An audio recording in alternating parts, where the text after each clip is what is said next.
on. Let me fix the chair. Okay, that's better. I feel super short though. Hey everyone, it's us. Here, let me try. Oh, no, too far away. Okay, that's fine. Hello everyone. It is 7:01 on July 9th, Thursday. This is Moral Scrupulosity 6:01 for Patrick, who is currently in Central Time, the not cool time zone. We are here for Moral Scrupulosity Volume 3. It is the final chapter in our Moral Scrupulosity trilogy, although you know that in a few months there will be a reboot and then a prequel, so we will be back, I'm sure. But in the meantime, please shout out, or no, we'll shout out. Please let us know that you're out there. Say hello, let us know where you're from, and we'll get started momentarily.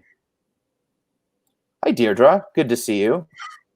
Every time I see that, I think of Patrick Swayze. I mean, no, it says Swansea, but I always think of Patrick Swayze. Is that just me? Might have been one of the greatest skits on SNL when him and Chris Farley were. Oh yeah, that is a great sketch. Yeah. Was that a Star Wars reference? What was a Star Wars reference, Morgan? And you didn't even see Star Wars. That was I think the trilogy. The trilogy's here. Oh, the trilogy. It's more of a Matrix reference, actually. But oh, I like that. Carolyn says if y'all were a band, we'd be called the Scroop Group. I think we'd be a doo-wop group, right? A doo-wop Scroop Group. Who would play what instrument? I could get my trombone out. It's just right over there. I could go grab it if you want. Yeah, it would be a cappella because we would all be too embarrassed to choose an instrument. we wouldn't want to take somebody else's instrument. We would just do it a cappella. That's right. Yeah. Exactly. Hello. I hope everyone is here. That is here and here. I'm really in the zone tonight. I've never seen such concern on John's face. He's like, "What's going on?" Ethan's having a stroke. Everyone. I knew you back when you were articulate. You were great, man. Sad when an icon dies. Hold on. Let's just go. Here we go. Let's just go with this a second.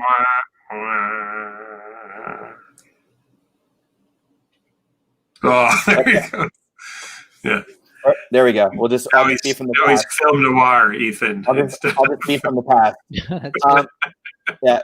Okay. I think people tuned in for us to talk about stuff. Yeah. Hi, Nikki. So quickly, let's see. Hey, Caroline. Hey, Thomas. Good to see you. Hey, Anna. Thanks for doing this. Anna from Minnesota.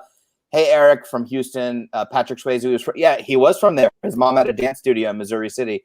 I may or may not have taken lessons there when I was a kid. We won't talk about those times. Mary in California. Hey, Nikki in Ireland.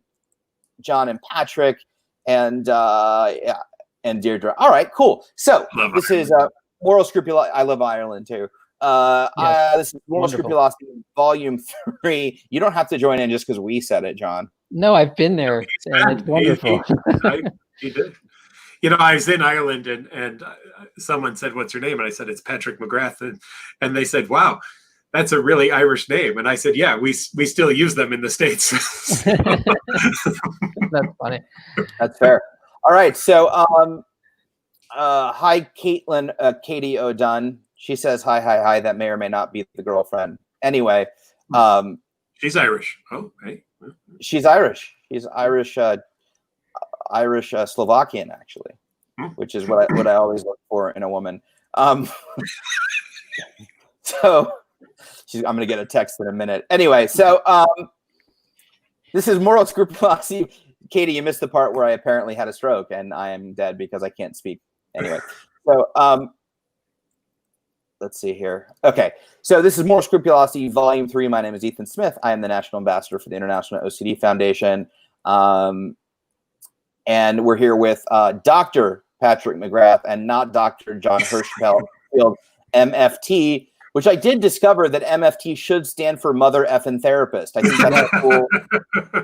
I agree. Right? Like that's better than doctor. Yeah.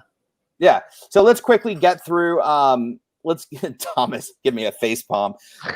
Let's get through some. It's so much creepier when you don't actually use the curse word than when you do. When you say effing, it doesn't have the same ring. No, it doesn't. But this is a family show. Yeah. So everybody's rolling their eyes going, okay, so let me read this and then we can catch up and get to the meaningful content and not my blabbering. So this town hall is intended to serve, shut up, John, is intended to serve educational content. It is not intended to replace therapy. For treatment-related questions, please be sure to work with your local provider or contact a local clinician. The International OCD Foundation is not a crisis hotline and should not be used if you are in distress or feel unsafe. If you are in a crisis or you ever feeling suicidal or unsafe, please go to your local emergency room, call 911, or call the suicide prevention hotline at 800-273-8255, which is just below us. Also, as always, this is a public forum. It is being recorded to be used throughout the interweb and online for years to come. We always like to create a respectful and kind environment as possible, except for John. We try to create as safe a space as possible also. So please, please, please stay gracious and compassionate and respectful from our viewers and those of you that are commenting. And we will continue to create as safe a space as possible to have conversations that we hope can support you during this time. Carolyn Wright referenced the F-bomb in the in the Scroop forum. Well done. We're here to please. Hey, Jimmy. So we really want this to be, this is our final night, again, like I said, until the reboot and the prequel occurs. So we definitely want to hear your questions and open it up. We know there's a lot of things going on since last we spoke. Things are changing by the day, seemingly. And so with that, so do triggers and anxiety and all the stuff for everyone, not only those of us with OCD and related disorders, but for those of us with mustaches like Patrick. So I think that there's a lot to talk about. So please, please, please get your questions ready. Feel free to load them in the comment box. And we'd love to have a conversation with all of you, not only about moral scrupulosity, but how we can support you during this time and throw out ideas and what you're doing and what's helping you around moral scrup and all that stuff. So first of all, let's turn to John. I know, John, you had some topic points that you wanted to touch on. Before the town hall went live, you were talking about that you were seeing a lot of clients that were talking about having a lot of OCD and anxiety around being around family and trips and the pressure to see family. And especially as this resurgence occurs and things aren't dying down so much in different parts of the country, I guess time is feeling more precious and it's more time has passed. So what have you been seeing and what you're in? Yeah. All in. Yeah. It's a great way to end that. I've been seeing a lot of people sort of tied in these moral knots of if they don't do things while they can, while they're still technically allowed, then they might be denying their family some experience of visiting them, or they might be denying themselves of some experience. But things might shut down again. But then, of course, if they do these things that they had planned on doing, they might follow all the precautions, but it's not a guarantee. And is it moral for me to decide how much risk to take for somebody else? This is the question that keeps coming up. And I'm just seeing a lot of people really feeling stuck. And it's especially a frustrating time because not that there ever was an answer, of course, uncertainty reigns supreme, but usually when somebody's obsessing about a moral issue, you can kind of point them in the direction of what would be the best exposure. And these confusing times, it's just it's been difficult because I'm just seeing a lot of situations where you could do a thing or you could not do a thing, and in both cases, you're going to be handling this essentially the same dose of moral fear, of moral obsession. So I just wanted to invite anybody who's watching now and has questions about kind of how to navigate that feeling of being trapped or of not knowing for sure if you're doing the right thing. So maybe we could workshop it here in our session today. Yeah, because this will be one of the things that we don't necessarily have the answers to all of these things either. It's as you said, Ethan, this is evolving so fast and so changing all the time that guidelines shift, our answers shift. And of course, OCD probably hates that because OCD would love a definite answer and just a yes or a no kind of comment. So that can make that very difficult as well. So let me pose a question. I've had a lot of emails, and yeah, Morgan said "Uncertainty Reigns Supreme" is the name of the band. That's the name of our album. Yeah. Yeah. I thought she was commenting. I think this comments are delayed, but yeah. Okay, sorry, didn't mean to divert. I'll get back to that in a minute. So I have a follow-up. So I've been getting a lot of emails around this, and obviously a lot of fears, not only about family, but what if I pass someone and get someone sick, or what if I intentionally have it and don't know it and kill someone, a loved one, a family, a friend, or a stranger? And the first thing I want to say to that is, well, before COVID, you could have been walking around with a cold or a flu or something that wasn't, and walked past somebody that was immunocompromised or the elderly and didn't know and just had, may have killed them as well. But my question that, is what?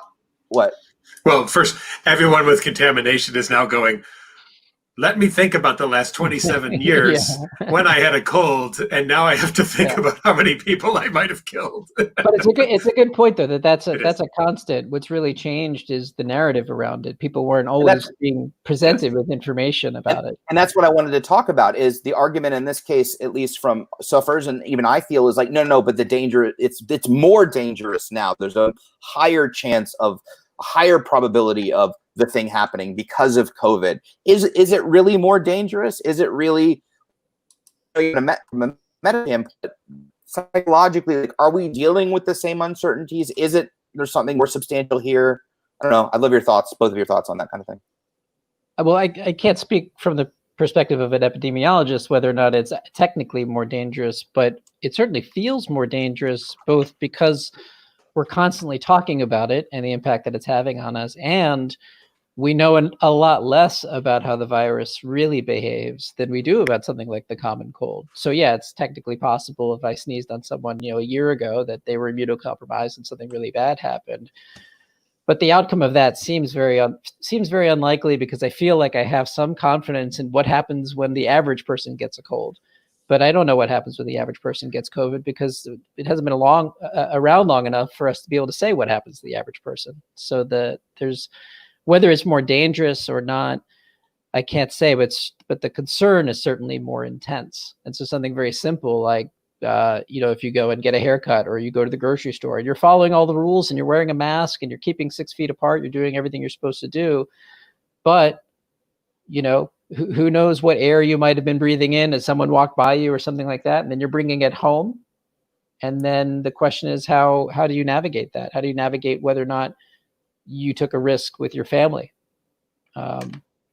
So my way of navigating most moral issues is to shrug and then go watch television. But for people who really struggle with moral scrupulosity, that's a massive exposure to say, well, I don't know, and there's nothing I can do to know, so I might as well go do something else with my attention.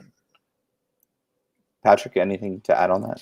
Well, and I think that it's interesting taking a look at the reactions of people, like, say, in the news and what we see on YouTube, where there are some people who say, this takes away all of my freedoms and I won't wear a mask for it. There's other people who won't go outside unless they have one on, and face shields and everything. So we've never seen that in relationship to colds. We didn't even see that with relationship to SARS or anything. We weren't shutting down the borders to Canada, as far as I remember. And so this is just kind of unprecedented. I mean, the last time that I saw a reaction to something like this would have been in the 80s with HIV.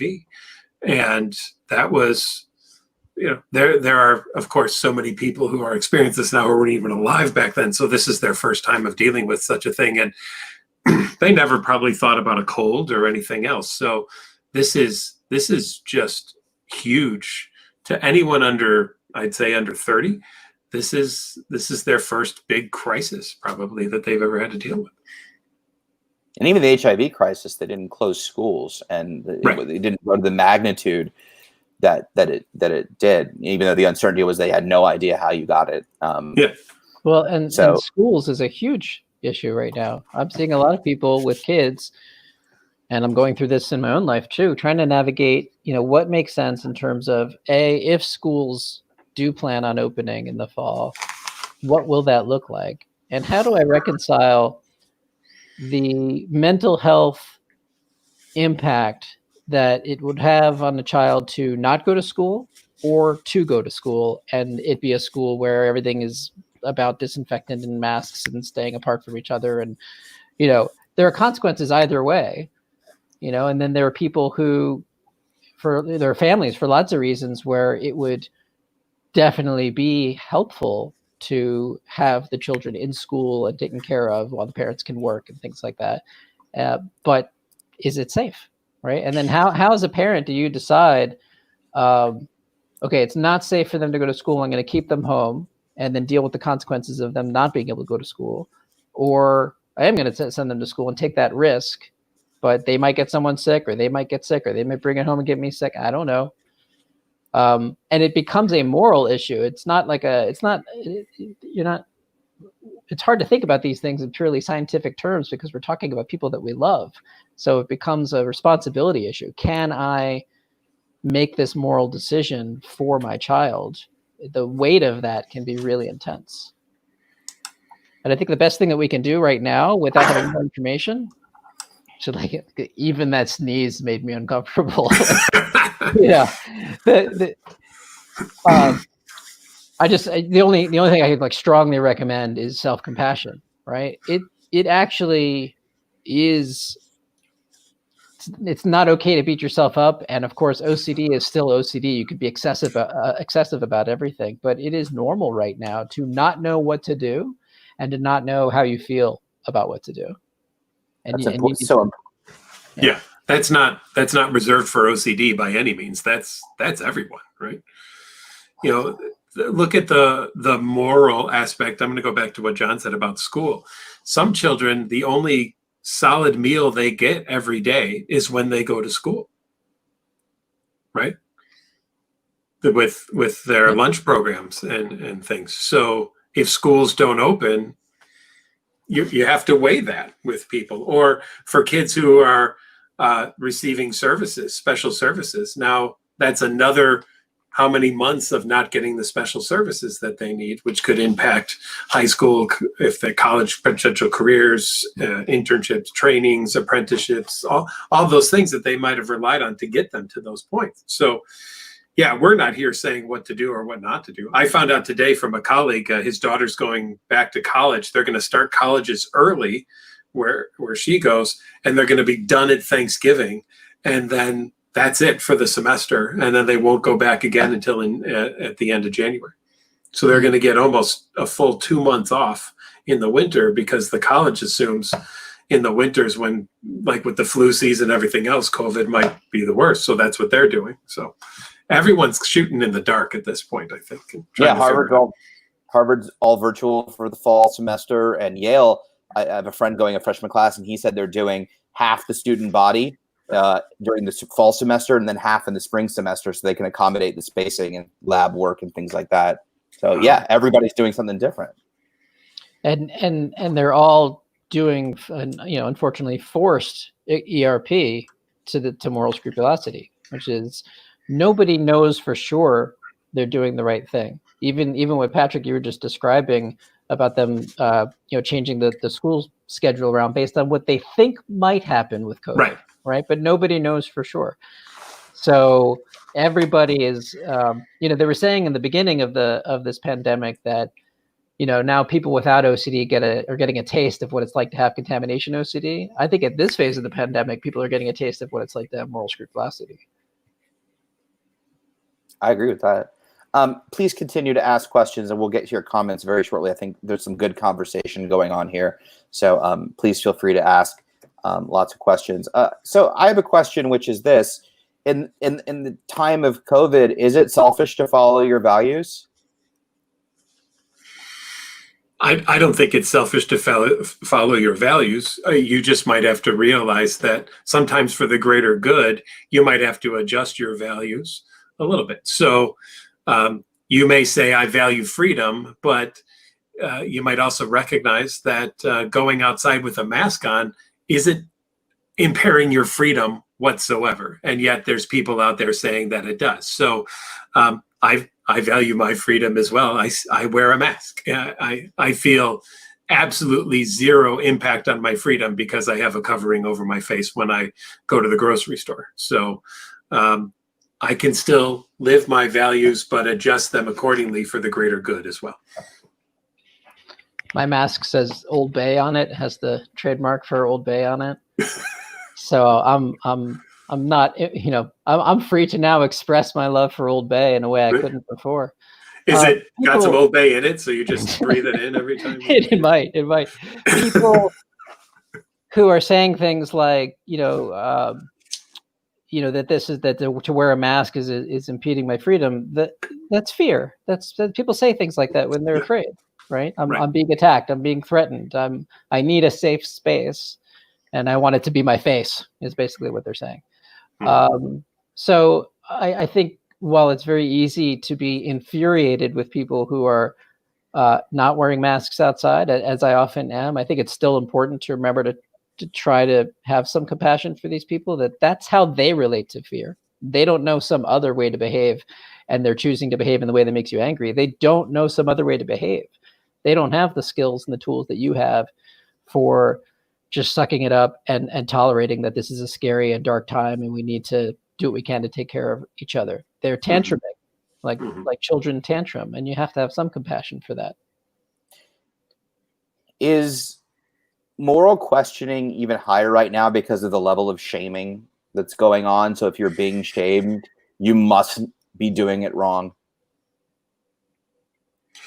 I think no matter what your decision is, someone will shame you. If you're wearing a mask, there's going to be someone to be like, look at that lemming just following along with everyone else wearing a mask. And then someone who doesn't wear a mask will be shamed by people who are wearing a mask. Well, how dare you go outside and do it? I mean, as in any kind of decision anyone makes, there's always going to be somebody who disagrees with it and will look down upon it. And that's COVID or not, right?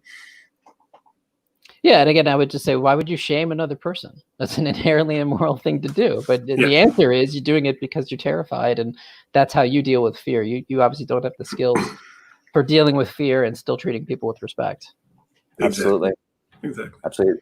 Well, I've indulged my own questions long enough. Hopefully they helped some other people clarify what they wanted to ask. Let's get to some comments. Morgan, I'll come back to you. Her band name for us is Uncertainty Reigns Supreme. My question to Morgan is, who is Uncertainty, who is Reigns, and who is Supreme?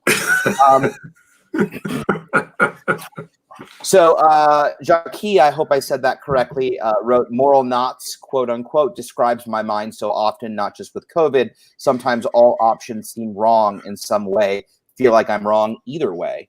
I like the term moral knot. Can we dive into that a little bit, Jon? Yeah, sure. I mean, it's if you can relate to it, then you already know what it means. You know, it's this sort of, the more you try to navigate through it, the more you just keep going back into it, and it just gets tighter and tighter and tighter the more you try to pull yourself out of it like a knot. And this might sound very ACT, I guess, but the way to deal with that is to put the rope down, right? To just drop the whole thing, step outside of it. Make a choice, make a guess what's in line with your values, and then that the exposure is make the choice, and then the response prevention is own the choice, right? Do the things that a person does when they believe they've made the right choice, even if you have no idea, even if you're not sure. Because if you stay frozen, you're just retying the knot over and over and over again. Got anything to add?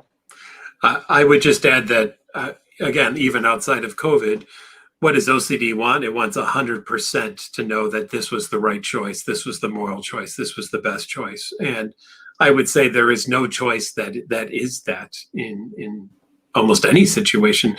There's, I say this to patients all the time. The choice you make at the time you make it is the best choice to make. And it's only after making the choice that you can judge it to see how well it really went. Yeah. Thank you, Pat. This is a great comment. And I know a lot of us have felt this way. So Vivian at 7:15 wrote, it's not a question, but it's worth exploring. I'm worried that I'm not doing enough to support minorities by not going to protest, but I don't want to spread or get COVID. People say silence is violence. I'm worried I'm being a bad person. There's a lot there. Example of a moral knot. Right? Yeah, there's a moral knot. Yeah. Does what's in her heart, but her heart is split between her safety and her desire to express her position on an important subject. So, well, and I'll add, maybe not just her safety, but the safety of others, if she Yeah. also has a concern that she could spread something too. So, yeah.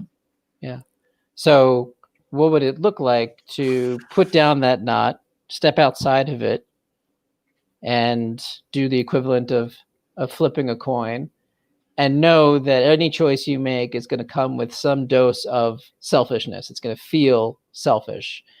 Are you willing to be in the presence of that for something bigger than just what you do or don't do?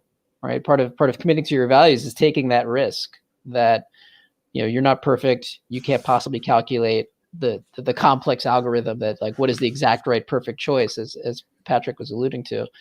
So can you also value making a guess and treating yourself with compassion and respect, regardless of the quality of that guess, or regardless of what happens afterwards?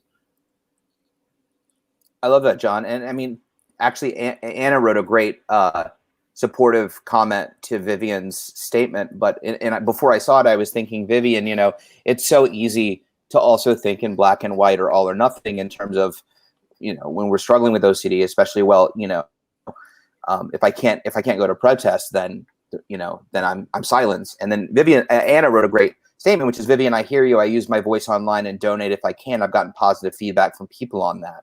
So then the question then becomes, well, how can I not be silenced, but still, how can I not be silent, but maybe still not engage in a protest or in a protest if I'm not comfortable for COVID reasons. So I think that's a great. Pat, do you have anything to add to that? Again, it goes along with, I'm going to take the not item further, and this is a copyright feature of this broadcast, by the way. I said to a patient the other day, Ethan, maybe, and John, you'll appreciate this. I think every 6 months I say something and go, ooh, I got to write that down, because something just comes out. And they were talking about it, and I said, and again, along with the not concept, you can only be strung along by something if you're holding on to the rope. Right. So I love John's idea of letting go of the rope. And here's the thing, OCD is going to string you along no matter what the decision is that you make. And it's always going to be to the negative. I mean, I have never once met a patient who had OCD who said to me, I finally made a choice today, and my OCD said, oh, that was the right one. Congratulations. I mean, that just hasn't happened, right? So if we go into something kind of just expecting and knowing that no matter what the choice is that we make, our OCD is not going to like it, we can then hopefully work on, from an exposure response prevention idea, move to dismissing whatever the OCD says, because we already predicted what it was going to say. It's not a surprise to us. And now we can try to kind of move through that and live more of a values-based life, taking some of the stuff John was talking about with that and going along with what that would be. But again, in today's day and age, recognizing too that maybe we modify our values slightly in order to accommodate what is best for those of us around as well. And does there only have to be one way to support all of our brothers and sisters in humanity, or can there be multiple ways? And why not start, even looking this from an exposure and response prevention level, start with a lower level, easy way to support other people. And when you become comfortable with that, maybe then you move up to the next level. So maybe going to a protest is a really high thing right now, but donating money to an organization might be an easier thing. Why don't you start there, and let's move up and up until you get more comfortable with things. I'd like to take that idea even further, and I'll probably regret it. But you're already wearing a mask with Old Bay. What's the regret? I take a little objection to this notion that silence is violence. I understand where it comes from, and how it's a plea to do something about injustice, and that's a good thing. But it's not. Whenever you have a kind of meme or concept in your head that is really, really concrete, and you're just using that, your OCD is going to use that against you. It's going to say, oh, if you don't do enough, silence is violence. You're part of the problem. Because if you step back and look at it from a different angle, the Buddhists certainly don't believe that silence is violence, right? If you're practicing meditation and self-compassion, you're making one person on earth a better person, and that is a major contribution to the world. By simply in your own mind working on improving your mental health and your capacity for love and kindness, you are making the world a better place. And if that's not silence, I don't know what it is, but it's certainly not violence. So if you have this idea in mind that this is this, and that's why I have to make a choice, you might want to step back and say, but is this always this, or is there another way to look at it? And maybe for this person, yes, maybe there's a hierarchy that ends at protesting, and maybe it starts with donating or contributing to a support group or something like that. But maybe it actually starts with silence and just working inside. And I think that's really, go ahead, Pat. I would just say Jon would know about silence with all the silent retreats that he goes on. So he can speak about silence more than anyone I know. That's for sure. There's irony. Yeah. I didn't regret saying that. I mean, I'm going to later regret having said that I didn't regret it, but I didn't regret it in the moment. So that's nice. I think that, and it's hard because it's not only the OCD, but like to your point in the beginning of your statement, Jon, a lot of the rhetoric, a lot of the memes, a lot of the statements, you're being bombarded on social with that statement, silence is violence. And so like just to be able to take a step back and reflect is even a little bit harder, because not only is it in your head, but it's being thrown at you in so many different ways. So I think that, similar to the new, yeah. Oh, well, you could tell when a word is for me. You're very good at this. The pressure to be confident on a position right now is greater than I've ever experienced in my lifetime. And pressure to be confident doesn't produce confidence, right? It produces fear and insecurity. So it's natural to spend a lot of your time just really wondering, oh man, have I really looked at this issue from am I on the right side of history? Am I on the front lines of the revolution or not? It's a lot of pressure. And I think we have to be careful not to leap into overconfidence about how reality works, because OCD capitalizes on that, right? That's dirty, don't touch it. That's sinful, don't think it, right? That's the material that the OCD goes after first, is your overconfident beliefs. Eric at 716, we're getting some great comments. So we'll keep going here. Quickly wrote, I canceled a trip by plane to see family in Colorado because I had to be tested for COVID-19. After I got the negative result a week later, I felt guilty about not going. So, yeah. Had I gone and risked it, I probably wouldn't have enjoyed myself the entire time I was there until I found out what the results were, because I would have been worried that I'd be passing it on. So I didn't go, and then I felt good for not potentially giving to them. But then I got the answer, and now I feel bad that I didn't go. And it's one of those things that OCD's pissed at you that you can't see into the future and know how everything's going to be, and it will. If you went, it would have kicked your ass. And since you didn't go, it's kicking your ass, right? It's an equal opportunity decision destroyer is what it is. And I have good news for you. Your negative test might not have been accurate. Yeah. Right? So. I mean, that's terrible to say. But again, it's like you think that you can nail this down and get the right answer, but that just doesn't happen, right? We have like different degrees of acceptance of truth based on how much information we get. If you get a negative COVID test, yeah, absolutely, you should assume that you're negative, but that's still not a guarantee, right? You can't win at this game. It's not that kind of competition. I'm going to call on you more, Jon, since this will be your last virtual event with the IOCDF. So I will give you a little bit more time than usual. I'm curious, Eric, and I don't want to make any assumption, but just to dig, and I could be totally wrong, but to dig a little deeper, I'm curious if you got it COVID-19 because you have some contamination or fear, and you got it because it was out of fear, or you were actually you were symptomatic, and that's why you got it. Because I'm also curious, if the guilt is coming from discovering that, it was my anxiety and it was my OCD that led me to get it, or you legitimately needed a COVID-19 test. I'm just curious. I don't want to make the assumption, but it's worth asking. Let's see here. Kimberly wrote, even when my OCD thoughts don't cause very much anxiety anymore. Actually, let's put this up. This is a question. Kimberly Essenberg at 7:17 p.m. Jess.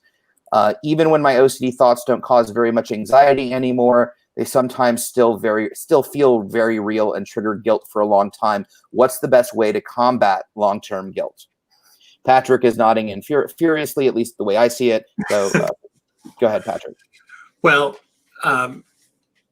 it's a common thing that you can really get used to something, but then there's spontaneous recovery where now and then, even though you've worked on something, there'll be a slight alteration. It'll trigger something again, and it'll kind of jump all the way back up there or some things, right? So that's not uncommon, number one. We see that a lot. And the best way to combat that is to do whatever you did that brought those thoughts down in the first place and continue to consistently challenge those thoughts the way that you've been doing in the past, because you already know that it works. But what does OCD love to do? Well, you figured out how to do therapy for this, but now it's shifted ever so slightly, and now you have no idea what to do for this because it's not this, right? And we want people with OCD to recognize the therapy, and John and I have talked about this before in many of our discussions. The therapy is not about we're treating you for this thing. The therapy is about we're giving you skills to challenge however OCD might be presenting in your life, and having you apply it to the greater aspect of what OCD is, not just because this thing, and now I learned how to deal with this thing, but I have no idea how to deal with anything else. Go ahead, John. I would add that anxiety and guilt are very similar emotions. Anxiety is essentially guilt about the future. I'm going to do something wrong, so I'm anxious. And guilt is basically anxiety about the past. I might have done something wrong. They both have this quality of manipulating you into trying to solve a problem that may or may not be a problem. We don't know. There's uncertainty. So when you feel guilt about something, the tendency is to try to get rid of that guilt by ruminating on the thing that you think you did wrong, and try to explain to yourself either that it wasn't wrong or that you understand it well enough so that you will never do that wrong thing again. And so the guilt is OCD's sort of calling card, or it's like reeling you in to do mental rituals. So in this case, I would advocate for looking at guilt as a body state that precedes mental rituals. Let yourself be mindful of that state of the body. You have that lump in your throat or that heaviness in your chest, and you want to relieve it by ruminating. And instead, just kind of put your hand on your heart and go, ouch, and then refuse to figure it out.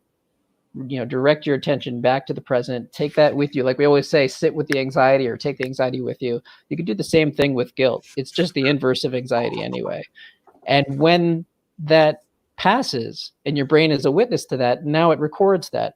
Oh, when she experiences guilt, she doesn't have to do anything. She can just ride it out. Maybe next time it won't be quite as painful because it'll be related to as just an echo from the way she used to think.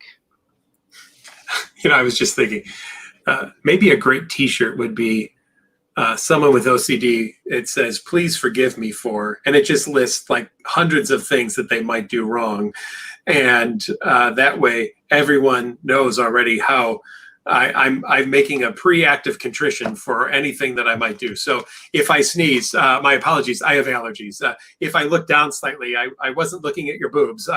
My eyes went up and down. And if I look at your child, I wasn't thinking about molesting them. They're just, you have a cute kid. Wait, no, maybe that was wrong to say you have a cute kid, because that might mean, and that's kind of like what OCD's wanting you to do, right? Is to find every nefarious reason why you did any action or had any thought whatsoever, and then get you to start to wonder, was that really the reason why? I think it probably was, and you better now keep that on your radar to make sure you never do that again.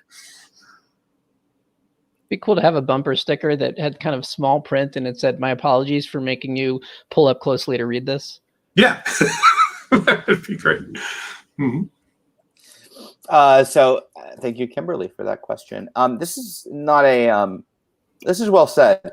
Let's explore this a little bit. You don't need to post it, Jess. Jennifer Vickery at 7:20 p.m. says, and I think this goes back to some of the other things we were commenting on before. Actually, before I get to that, Morgan wrote, reminds me of DBT, wise mind. I can't use just emotion mind or just rational mind. I need to combine and use both. I think that was when we were talking about what is the right answer with values and determining what to do or what not to do and making decision-making at this time. I think that was in response to that. Which if people have, I don't want to assume that people know what DBT or wise mind is.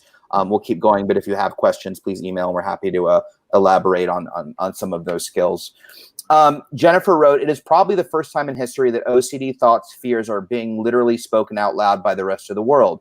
We're hearing our thoughts out loud and confirmed by others who don't have OCD, including family, friends, and even therapists. Parentheses, you're right. If you go out, you might kill your family. Regardless of whether the risk is the same or different, it is so much harder to challenge the thoughts when they are being fed back to us. And then it goes on, but it deleted. What are your thoughts on that, Jon? Yeah, it is. It is harder, and not just with COVID too. I mean, you're seeing things in other aspects of society, like if somebody that you followed, tweets something, and now they're being, now they're the enemy because they, something was dug up from their past. I've had lots of people afraid that maybe something from my past will come and get me, right? And now we're seeing a lot of people being called out for past things that they've done. So a lot of OCD themes seem to be coming to the surface and presenting themselves to us through the media, social media, or just in the world.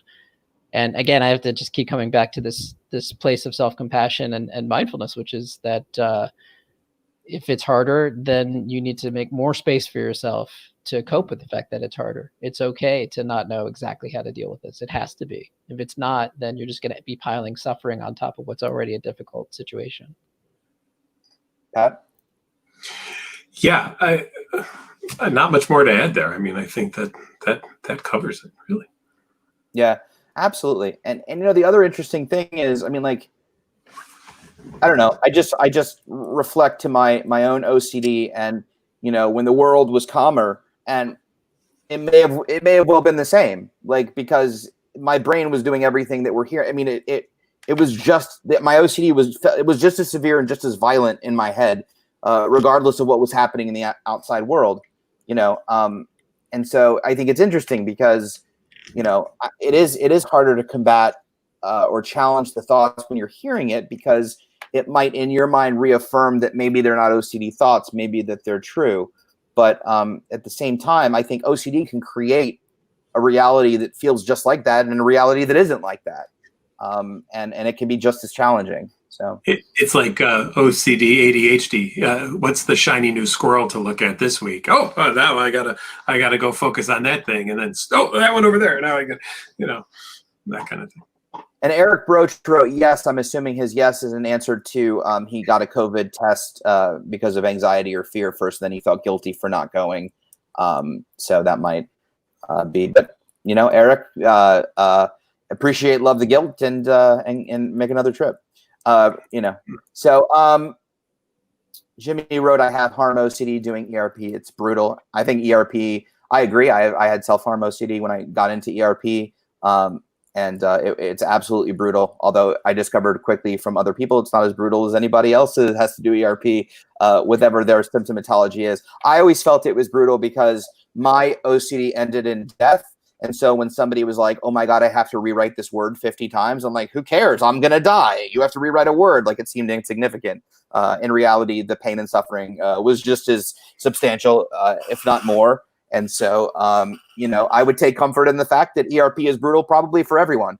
And so I don't know if anybody has any thoughts. I can keep going. I just thought it resonated with me personally. So I would just add that it's not exclusively brutal. There's a brutality element to it, and yes, it's incredibly painful, but there's also parts of ERP that are exciting and liberating, and that you could even get to a place of looking forward to, although that might not seem that way while you're in the brutality part of it, right? But when you start to get some of your freedom back, ERP can be the new thing that's associated with freedom.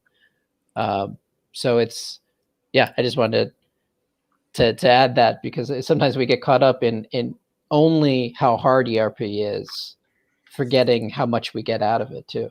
Mm-hmm. Absolutely.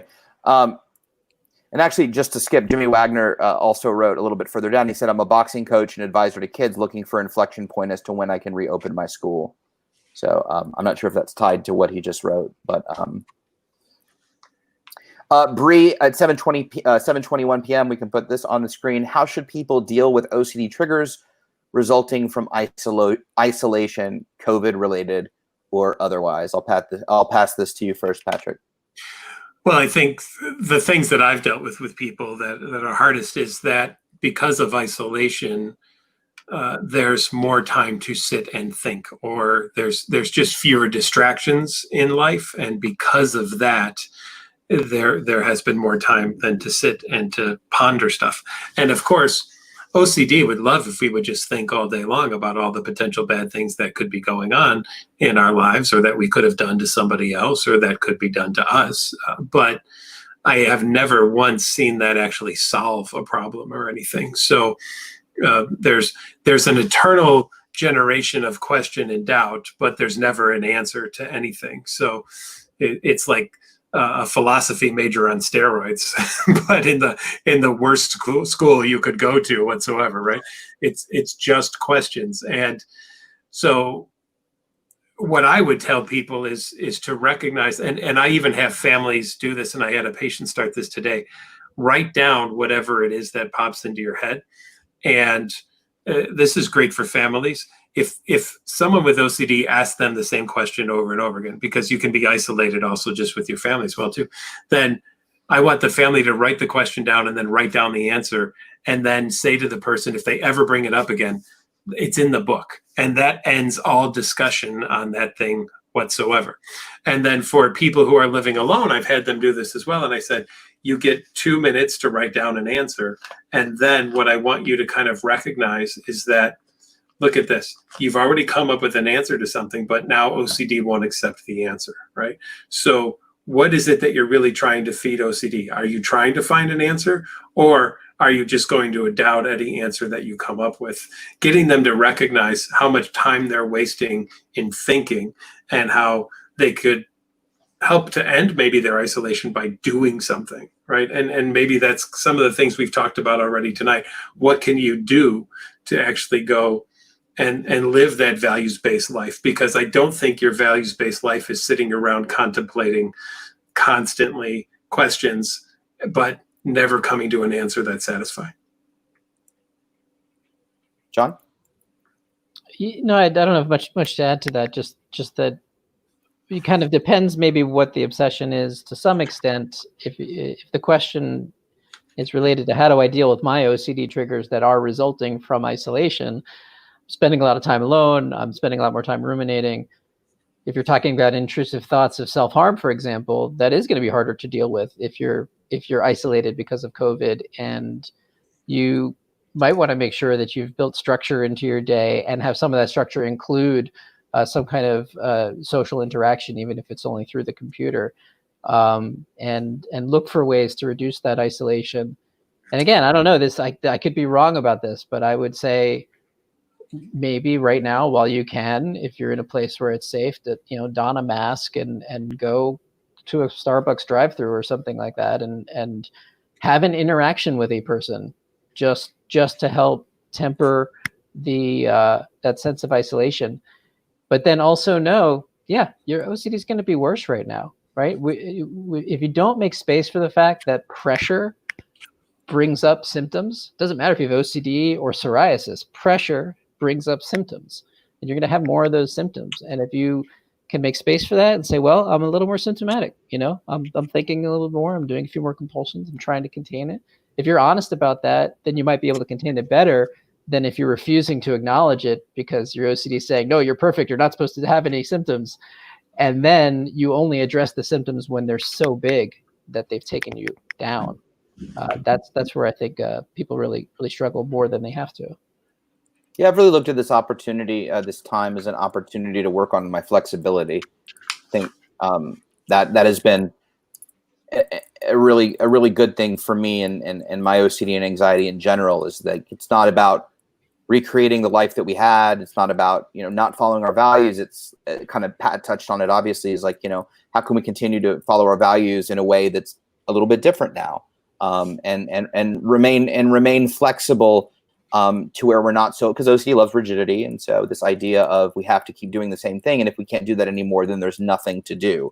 And I'm not referring to like learn languages and build statues and, all that stuff. I'm literally just talking about, how can we flexibly live into this gray area where I can still do things that are important to me, even if they're different than what I was doing before. Mm-hmm. Yes, Valerie wrote, can you guys do something on religious OCD? 100%. We're already talking about religious scrupulosity town hall, so that is in the work. Morgan wrote, I just had to Google what Old Bay is. So yes, Anyway, I was going to make a joke, but I'm not going to. Jon, if you're still on, you're welcome to ask a religious scrupulosity question, where you can ask any questions you want. This particular town hall is on moral, but feel free to ask religious if you have a question. People are commenting on a lot on talking about, yes, the shaming is ridiculous right now. When we were talking about shaming earlier, guilt tripping, running wild. Morgan wrote, shame is also not a good motivator for changing behavior. Absolutely correct. Hey, you said something intelligent. Go, Morgan. So mean. What? You named our band and said that you were old. I'm just like, I'm supporting the crew here. I always think you're drinking a glass of M&Ms with that glass. That is the most fascinating glass ever. This glass is so cool. I know. That is amazing. Yeah, totally. So Anna asks, have you heard of emotional contamination OCD? Do you want to quickly identify, Jon, emotional contamination OCD? Yeah, actually, the second edition of the Mindfulness Workbook for OCD has a whole chapter on emotional contamination.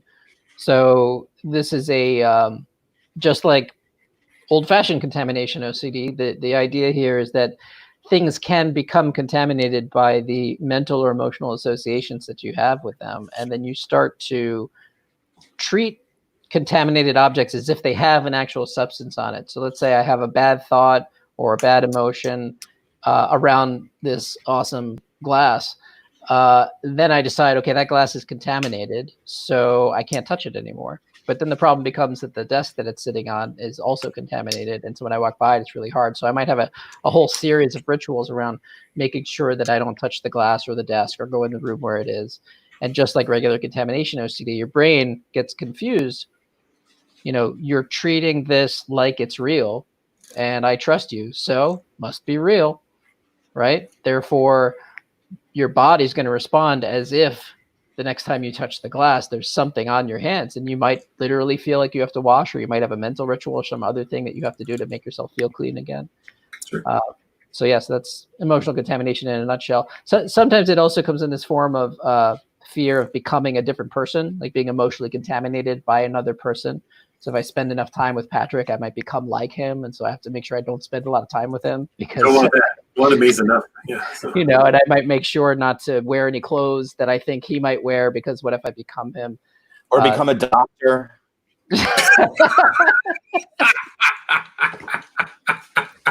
That's right. I might lose my MFT. Your MF. Yeah. I'll lose the MF part of my T. Well, and I just want to add that this in the opposite way is something people are used to. Sometimes people walk into a church and say, I feel a spiritual feeling or connection here, or I feel so emotionally good when I walk in a field and I'm with nature or something. So people talk about some kind of good emotional feelings in situations all the time. This is just the other side of that, of an emotional kind of contamination feeling versus an emotionally good feeling in other situations. And I've seen religious scrupulosity / emotional contamination before as well. Like if I touched something while having a sinful thought, I can't ever touch that thing again because it'll mean I'm sinning again. Right. And that can be very debilitating. Yeah, absolutely. We talked a little bit about long-term guilt in Kimberly's question. I do want to acknowledge Helen's question as well. Hopefully some of Kimberly's answer pertain to you, but I'll just see if this sparks any other ideas from Jon or Patrick. Helen wrote, I almost constantly feel guilty, even when I don't have specific reason for it in my mind. My mind is always scanning for reasons for why I feel so guilty and tries to tell me I must have done something horrible. I know how to let the thoughts play on in the background and not acknowledge them, but how do I deal with the constant feeling of guilt? It's been years of feeling this way. I know we addressed this earlier in Kim's answer. Do we have anything else to add in terms of? Go ahead, Jon. Well, in situations where you feel stuck, you have to look for what lever you can pull, right? If you can't change this and you can't change that, what can you change? So it sounds like the thing that can change is how you relate to guilt. There are people who live with chronic pain, for example. Some of them hate their lives and some of them love their lives, but they still live with chronic pain. So maybe there's a way for you to learn how to be better at feeling guilt. I'm anxious most of the time, and most people don't think of me that way because no one's ever seen me relaxed before. So I'm just able to be a person who feels this way and not think that I have to change it. It has to get much worse for me to feel like I have to interfere in it. So maybe there is this low-level stream of guilt that you're going to carry with you indefinitely or for some amount of time that we don't know. Maybe there's a way to learn how to make more space for it. I use the example that I have tinnitus or tinnitus. So to me, it always sounds like I've walked out of a Rush concert. I always have that humming in the back of my head. And I can't tell you what silence is. I don't even remember. It's been so long since I've not heard something. And so I could either be really pissed off and it ruined my day every day, or what I've done is had to learn to sit with the fact that I'm always hearing this thing. And after a while, I don't actually hear it, even though I'm hearing it. If you have a really loud clock in your house, well, after a while, you don't hear it ticking, but then someone comes to your house and says, man, that's a loud clock. And suddenly you hear it again, right? So I think that you can do the same with guilt or any other emotion that you're experiencing. Like Jon was saying, is that you have to just learn to live with it in a different way than you're living with it. Also, I was going to ask this before, but I'll ask it now. How important is identifying legitimate guilt from OCD in how you respond to it? And then a follow-up is, taking an active approach and really just acknowledging, is the feeling even important? Well, what is legitimate guilt? You beat me to it. I was going to take a long pause, and then I was going to say, there is no legitimate guilt. Yeah. I don't know what legitimate guilt is, right? I mean, it's not to say that you can't reflect on your choices and then conclude that you made a choice that caused someone else to suffer and you want to learn from that and make different choices moving forward. It's just that all of that can be done without guilt. Just like you could do something that you've never done before and there's a lot of risk involved.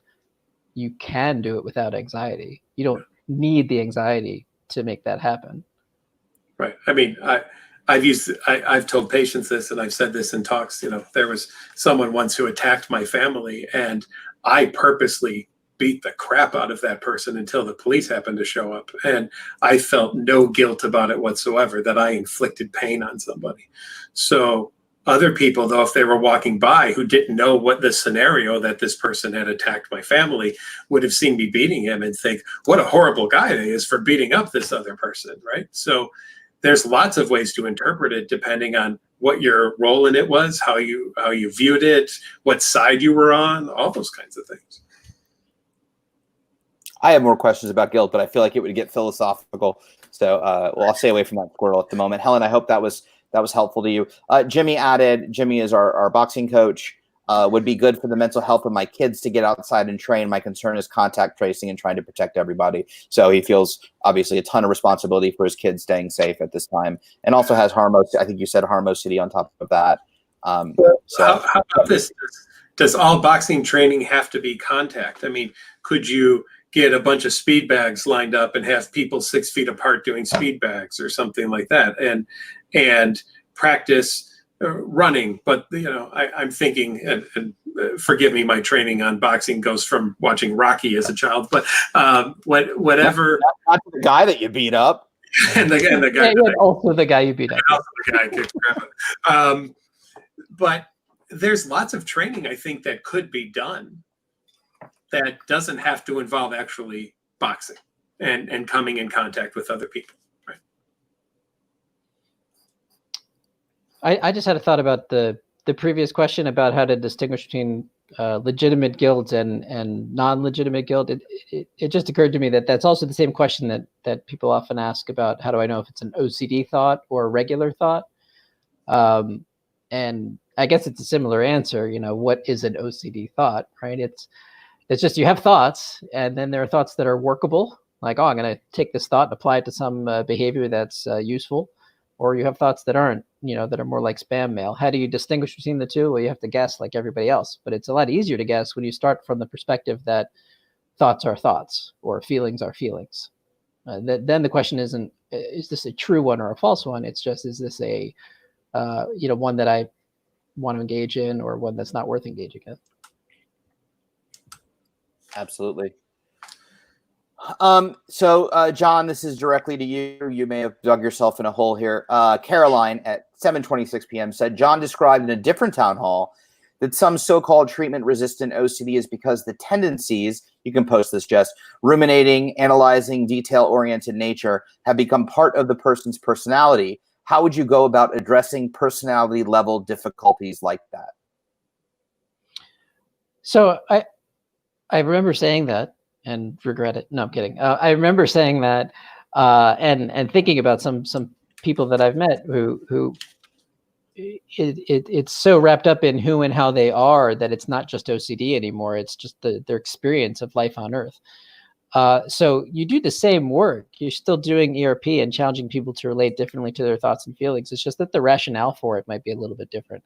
The rationale is what you're doing makes sense to you, but isn't getting you what you want. You need to do something that's going to get you what you want, even though that might not make sense to you.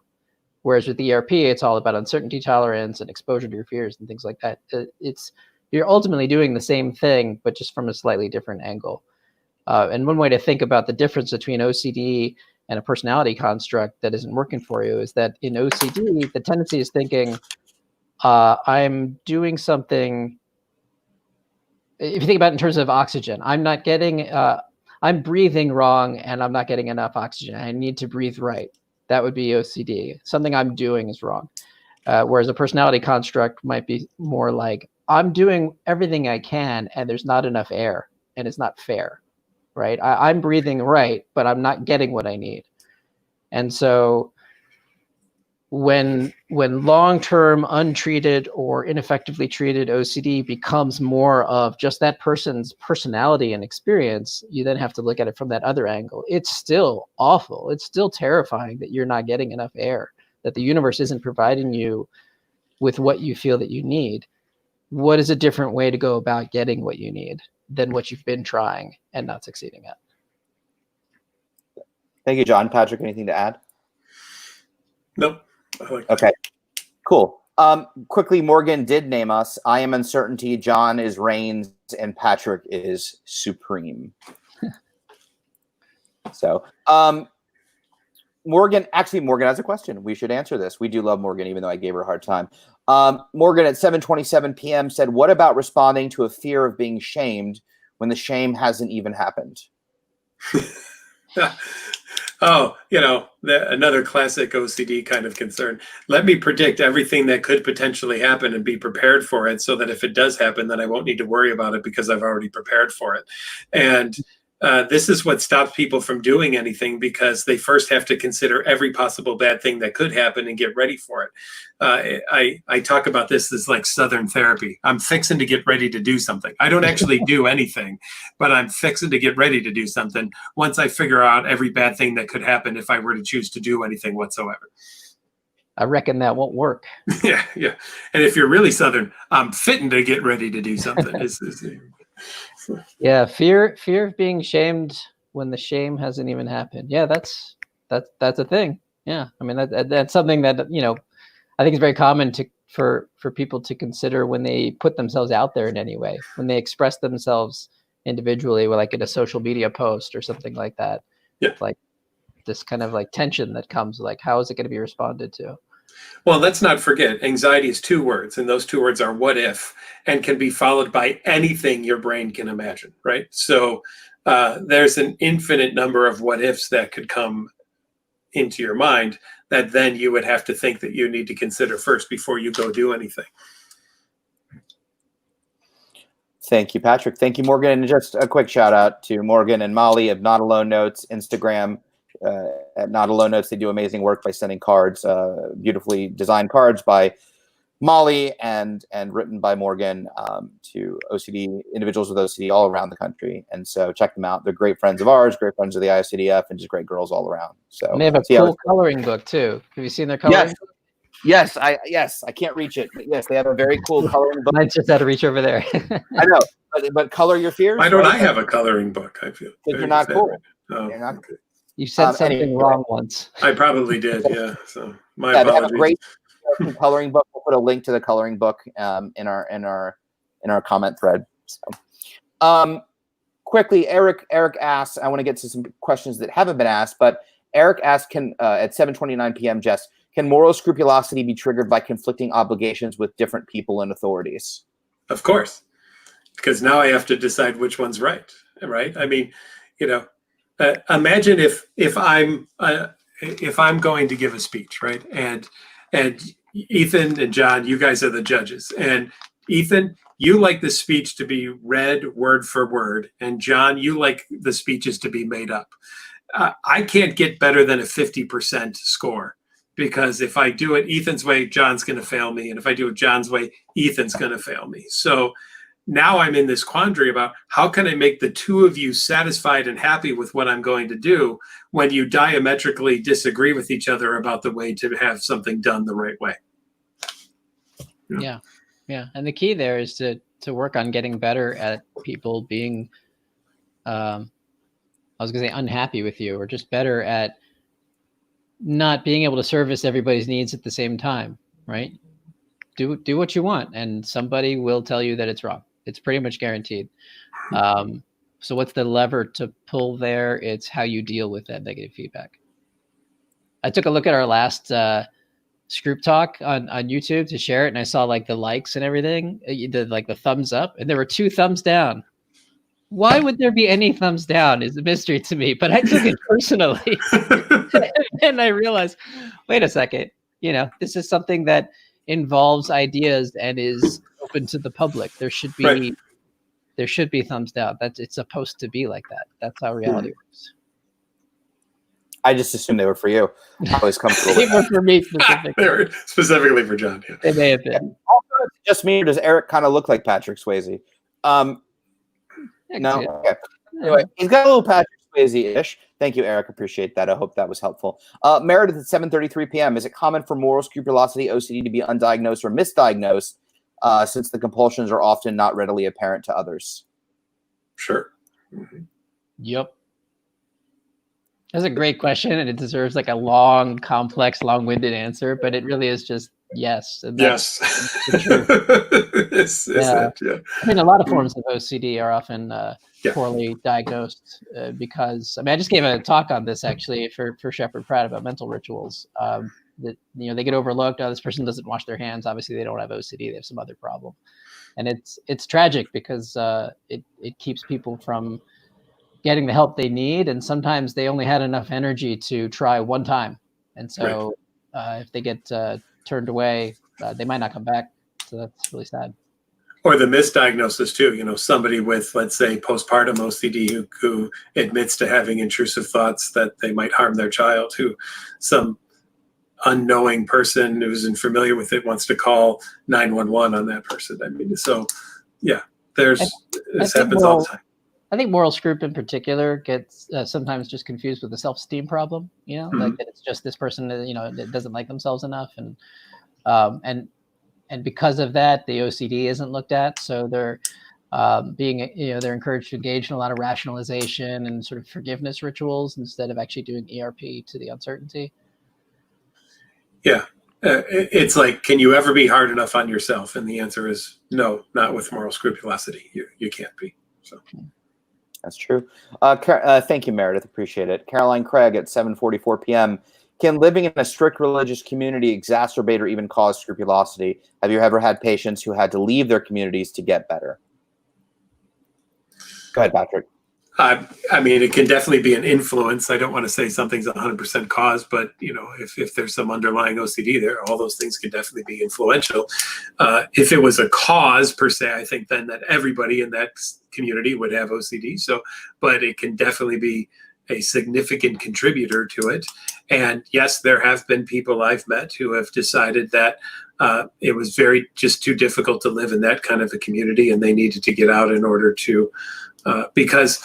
And I don't want to say that was because of their OCD, but it was because many times in certain communities, no one else understands the OCD, and then they want to blame it on all sorts of other things because that community may not recognize that there's such a thing as mental health issues or OCD, or let's say in the case of religious scrupulosity, if it's a community like that, you just need to pray more, which of course feeds into OCD as well too. So I have seen people who have walked away, and that was the thing that really helped them take the turn to do things better for themselves.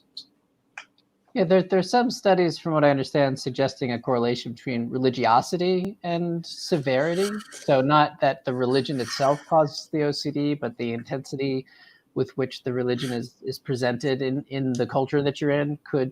And if you also have OCD, that OCD might be more severe than if you weren't in a hyper-religious environment. I don't know how many studies there are that back that up, or how exactly true that is, but I think religious scrupulosity, and I guess moral scrupulosity as well, it's unlike some other kinds of OCD. It can co-occur with some ambivalence, right? Usually when we have, like, let's say harm OCD and someone's afraid they're going to stab someone, that's happening on a platform of, I would never hurt anyone in a million years, I mean, they might be afraid, maybe I have some deep, dark secret or something like that. But you can have religious scrupulosity and also have faith ambivalence at the same time and not really be sure what you believe. Just like you can have moral scrupulosity and also, not be sure what the exact right thing to do is. And I think sometimes that can get people pretty confused, because then if that person chooses to leave their community, how do they know if they're doing it as a compulsion or not? Or if they choose to stay in their community, how do they know if they're doing that as a compulsion? So it can get pretty messy. And that's why it's so important to work with an OCD specialist and sort of tease out the OCD from whatever actual moral or religious ambivalence or quandary you might also have. Anyone leaving a community like that, that's a hard enough decision in and of itself. Now add OCD to it, and it makes the decision even more excruciating. So, thank you, Caroline. Appreciate it. Nick Toth, our friend Nick at 7:46 p.m. Ethan, do you look forward and find freedom with ERP like Jon mentioned? Good question, and maybe Jon can talk to it as well. I will quickly say that, like, the fact that I feel any freedom in my life is insanely amazing to me and continues to be amazing. Now going on my 10th year after sort of my massive collapse into hell and learning ERP and other treatment modalities. So, I mean, like, I find the word freedom quite remarkable. So yes, ERP is literally one of the best things in my life, but so are other modalities of treatment. We talk a lot about ACT today, acceptance commitment therapy, which was very game-changing for me, along with ERP and dialectical behavioral therapy. We talked about Wise Mind a little bit, DBT. Those three sort of that trinity of therapy modalities were all very game-changing. I mean, I'll just tell you, Nick, that for me, although when I talked on Just Ethan a couple of weeks ago about a spike that I had when I got attacked by a dog and had like really bad OCD for about a week and a half, way above my current baseline, and dealing with that. So it's not a perfect science, but I get to experience serenity and joy and things that I never thought I would experience. I've got to experience on a probably more regular basis than not having my SUDS at a 0 or literally experiencing no anxiety whatsoever. It's really remarkable when you fully surrender to the treatment, and it's super hard to do. If you know my story, it was kind of forced on me to be put in a situation where I had to accept therapy, or I would have been in a worse situation. But it's important to note also that the ERP gets easier, and for me, and I don't want to speak for Jon, but the ERP on a day-to-day basis is very involuntary. I don't think about it; it just happens.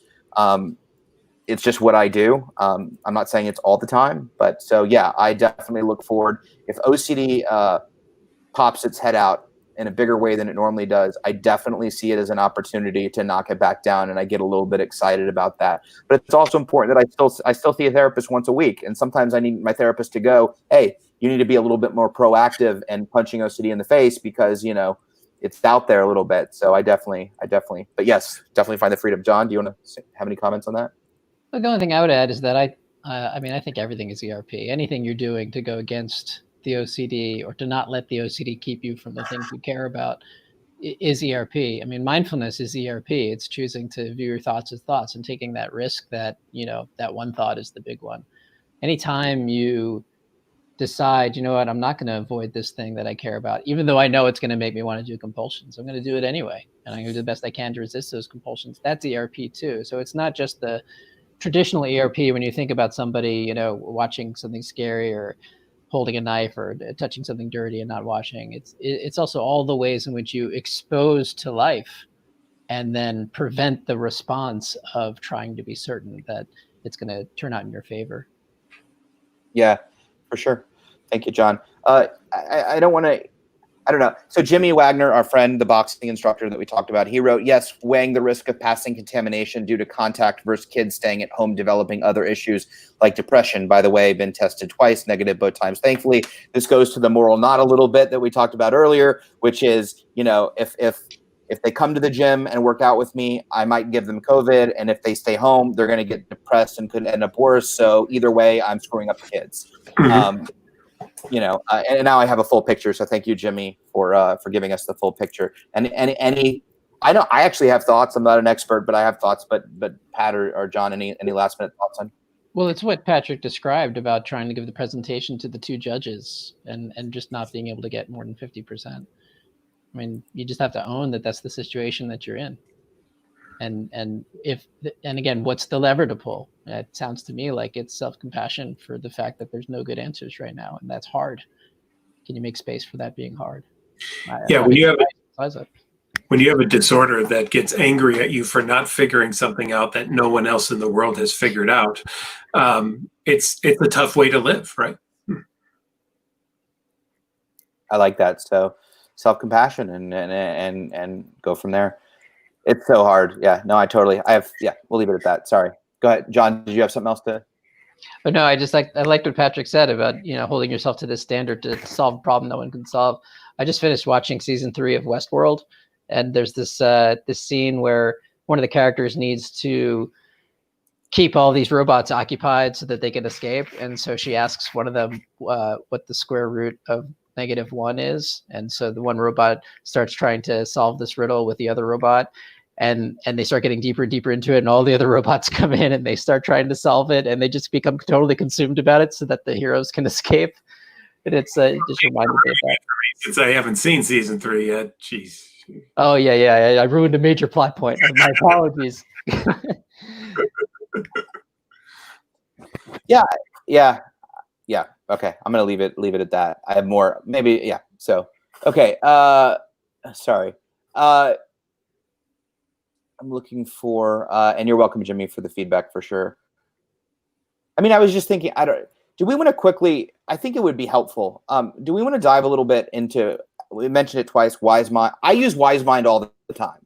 I find that WiseMind is probably one of the most beneficial tools when I check in with myself and I'm really struggling in a quandary and having to choose whether values, determining whether it's OCD, whatever it is, I default to it all the time. And I find it 99% of the time just wonderfully beneficial for me. Doesn't mean that it works out all the time, but I'm at least at peace with the decision that I've made. Can we describe a little bit what WiseMind is and how it may be beneficial in times like this? I'd like to hear your description of it. Thanks. So, well, it comes from, as Morgan said earlier, it's we have rational mind or logical mind, and we have emotional mind, and we operate typically all the time from one of those two places. So logical mind is formulating how much sugar goes into a cookie baking a cookie or something like that. Emotional mind is obviously feelings based. And according to the dialectical behavioral world, WiseMind is the perfect combination of emotional and logical mind. And it's a state in which you can't live in all the time. It's impossible because you need emotional logic. And they also describe it as sort of a difficult state to reach, or a difficult voice to hear. There's lots of pitfalls and traps. I remember reading an analogy where they described WiseMind as a deep well, and at the bottom of this well was an ocean, which was WiseMind, but on the way down, there were all kinds of false bottoms, and it was really complex and convoluted. I don't know if this is a helpful analogy at all. So for me, WiseMind, the easiest way I can use to describe it is, this is very layman, but for me, WiseMind is the truth. WiseMind is Ethan's values and sort of knows what the answer is without all of the noise of Ethan's OCD and Ethan's anxiety and everything else clouding that decision. And so the best way I can describe WiseMind, and the way I've described it to other people, is and this is very simplistic, but if you're eating a meal and the meal is amazing, it's the best food you've ever had, and you reach that part where you start to get full and you know you should stop. And it's that little moment where you feel like, I should probably stop eating this, but then it's such a quiet little nudge of a voice, and then it's really good, it's expensive, I got to finish it. All that stuff washes over, and you do not listen to it, and you keep eating. And that's okay. You're allowed to keep eating. Maybe you're just full. Maybe nothing happens or whatever.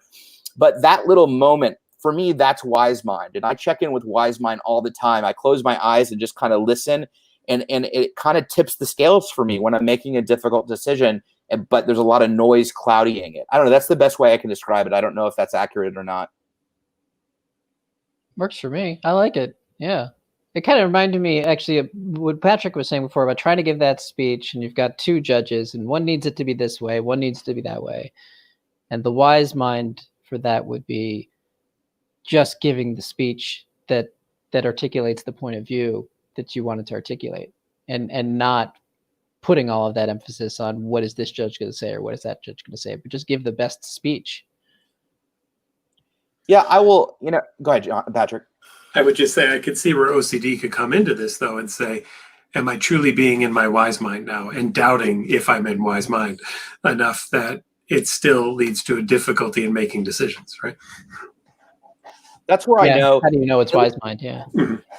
At least for me, and maybe I'll develop that after this conversation. So thank you. Sure. No problem. I never even thought about that. Next time you see me, my hair's a mess. I got 7 seconds. I'm not wise enough in my wise mind.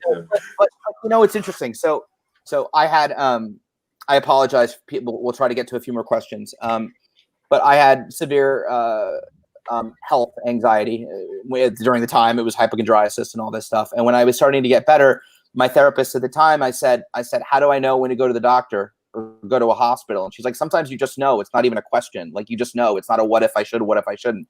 And I didn't understand that at the time. But as I've gotten moved on, I've realized she was talking about wise mind. And there are literally times when I can, when I'm afraid of something pops up and I question, oh, should I do this? Should I do that? And then there's this moment where there's no question in my mind. It's something I have to do. It's for my health. It's whatever it is. It's an emergency. I'm not explaining it well, but it really, the things that I struggle with where my OCD gets really noisy still.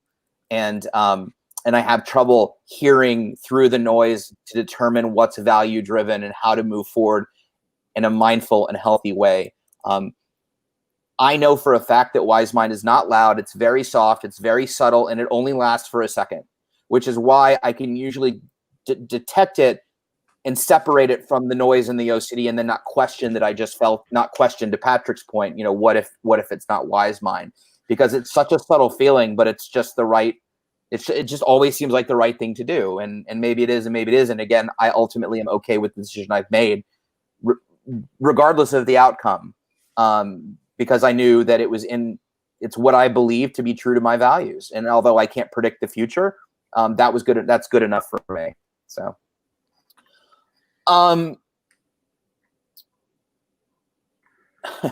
Morgan, Emily E asks, oh, sorry. I want to tie this back. So to Jimmy Wagner's talking about the risk of passing. That's why I wanted to dive into wise mind a little bit, because I'm not an expert. I'm not a doctor. I tend to take a more directive approach. Any knowledge that I have on OCD and related disorders is from the people that treat me, which were very assertive, angry people. John was not my therapist.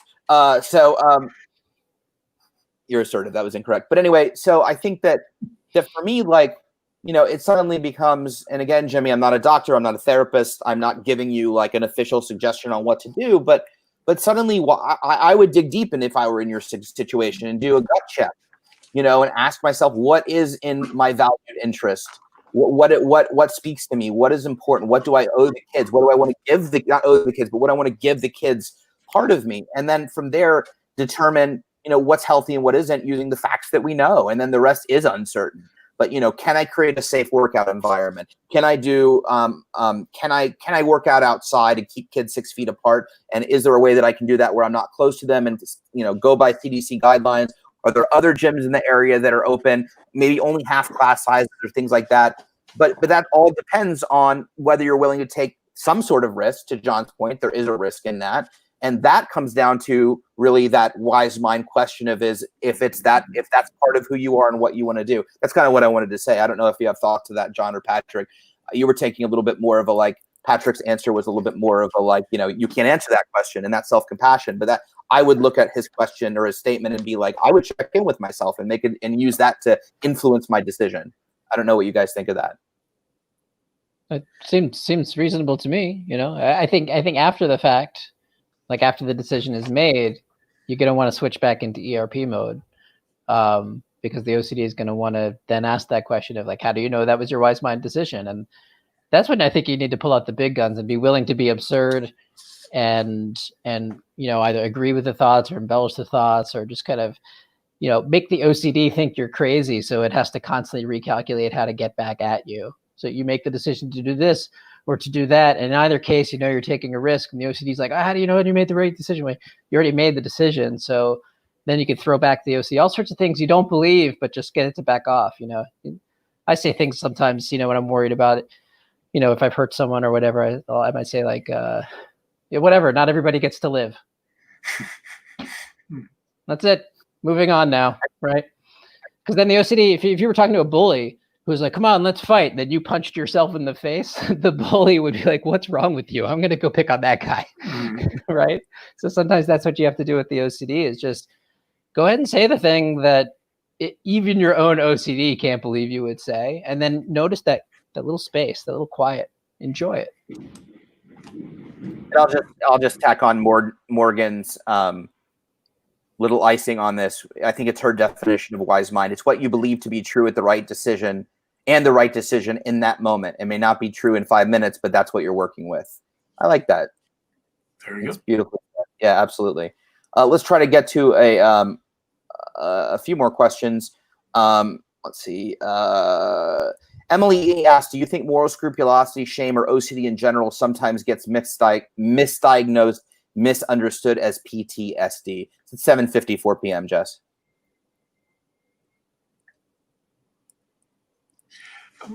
I would think potentially, depending on what some of the causes of these were, you could potentially look at that. I'll say in general, the phrase PTSD gets thrown around a lot these days.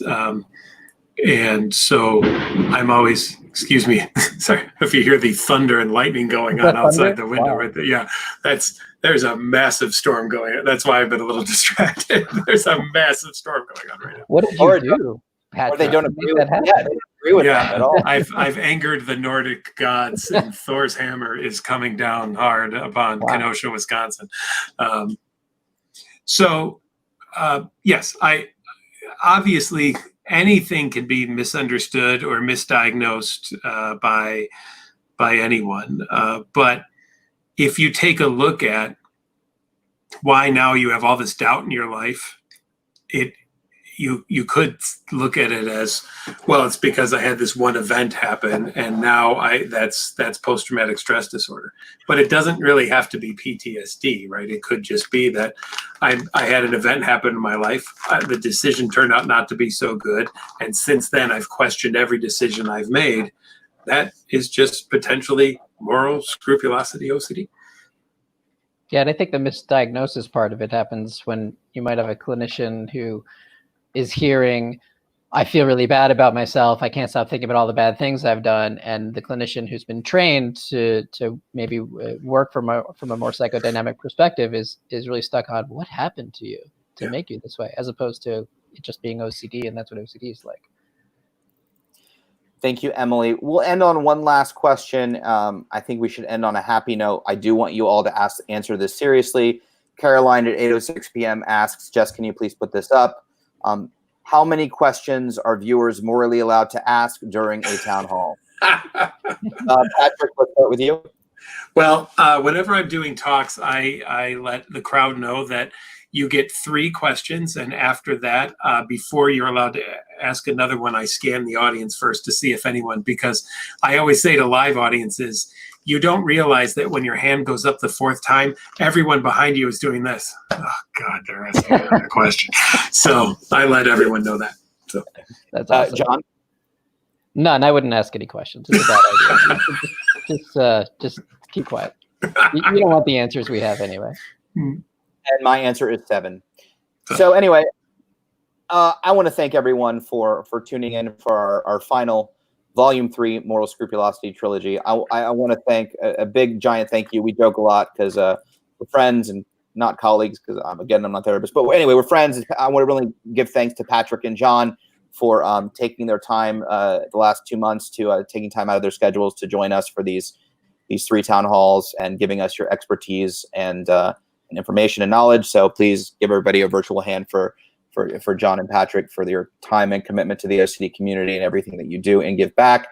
As always, if you have questions for Jon or Patrick or would like to know more about what they're doing, where they work, please don't hesitate to email us at info@iocdf.org. We'll be happy to pass along any questions you may have for them. Also, it's important to note, and I always like to give a plug, not that I don't like where Jon works, but Patrick's job happens to apply to a lot of people right now, that Patrick works for NoCD and OCD.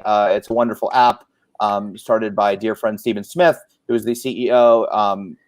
It's a beautiful, robust, not just an app, but a supportive community of OCD individuals with OCD and clinicians. They have a great message board. You can community message board. Yeah. Mm-hmm. Message board community where you can talk to other people that are suffering. They have a lot of great ERP tools, as well as the most important thing is they have therapy and live clinicians via video therapy. They're licensed in 23 different states. You can download the app on Google Play or the Apple Store and request, if they're currently live in your state, you can request a free 15-minute consultation to see if one of the therapists would be right for you. It's all exposure response prevention specialists trained by Dr. Patrick McGrath. They're a really wonderful organization. We're very proud to be associated with NoCD. And Jon worked for some OCD place too. We're happy for him. That has me and some other people. It has me. That's it. Yeah. That's all we're offering. Me and some other people. No, I want to say congrats to Jon with Shepherd Pratt. It's a great thing, and I'm proud of you, the work you've been doing to get there. So it's great. Thank you, Patrick. My website is ocdbaltimore.com, by the way, if anybody wants to check out what we're offering there. Yeah, and we'll put both of the links. We'll actually put both the links now in the comment thread to both Patrick and Jon's clinic, as well as where this will live. We'll put it in the post. So again, thank you to all of you. Please read the comments. There were some really great comments and conversations. If we didn't get to your questions, I sincerely apologize. Jess is actually posting the links to Treat My OCD, and she'll post a link to OCD Baltimore now as well. But we apologize if we didn't get to your questions. I want to thank the IOCDF and Jess behind the scenes for taking time out of the evening to help us run things. Please, please, please, if you haven't already, sign up for the virtual online OCD conference. I know that the IOCDF is working extremely tirelessly to bring you the actual conference as virtual as possible. I'm sure Jon and Patrick have already recorded some of their panels. We have 3 days of tons and tons of programming on every subject known to man. We've got breaks, we've got support groups, we've got evening events, and the best part is you don't have to wait in line for the bathroom. You can just go to the one near you. So definitely check out that website. You register for the online OCD conference at onlineocdconference.org. And bye, Patrick. You know what? Maybe the storm. Yeah, he just texted me. The power went out. Yeah, power went out. They came for him. Yeah, they came for him. Jon has left us. Hopefully, he feels lots of guilt about that. If you haven't already, you want to be notified about all the programming the IOCDF having over the next month. Definitely be sure to subscribe and follow on Facebook, Instagram, YouTube, and Twitter. You can also check out the IOCDF calendar on the IOCDF website at iocdf.org. Until then, thank you so much for spending your evening with us. We really appreciate it. Stay safe, stay vigilant, feel the feels. Don't let OCD off the hook. Thank you again, Jon, for joining us. Patrick, bye in spirit, and we'll talk to you soon.